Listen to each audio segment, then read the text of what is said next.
நான்காம் நிலை, பாச சந்திப்பு. அன்பு நிறை இயேசுவை, உம்மை ஆராதித்து வணங்கி உமக்கு நன்றி செலுத்துகிறோம்.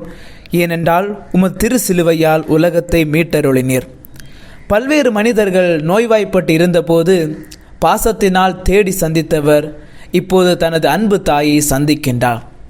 எங்கு பாசம் இருக்கின்றதோ அங்கே சந்திப்பு நிகழும்.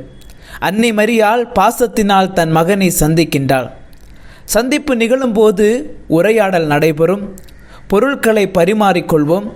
கவலைகளையும் துன்பங்களையும் பற்றி பேசுவோம். ஏதாச்சும் வாங்கி சாப்பிட்டு மகிழ்வோம்.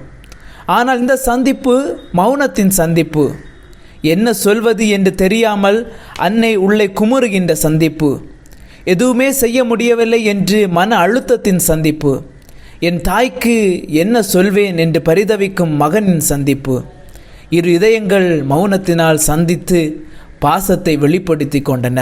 இன்று சந்திப்பு முற்றிலும் மாறுபட்டு விட்டது. எத்தனையோ குழந்தைகள் அநாதை இல்லங்களில் காணப்படுகிறார்கள்.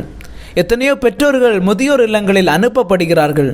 எத்தனையோ மனிதர்கள் நோயினாலும் மருத்துவமனைகளிலும் வீடுகளிலும் முடங்கி கிடக்கின்றார்கள். இவர்களை நாம் சந்திக்கின்றோமா? இல்லை. யாராச்சும் ஏதாவது கொடுத்தால் மட்டும்தான் அவர்களை நாம் சந்திப்போமே தவிர வேறு யாரையுமே சந்திப்பதில்லை.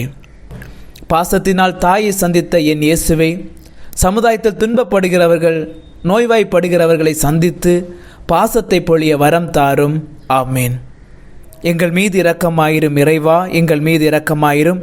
மரித்த இறைமக்களின் ஆன்மாக்கள் உமது இரக்கத்தால் முடிவில்லா அமைதியில் இளைப்பாறுதல் அடைவதாக. ஆமேன்.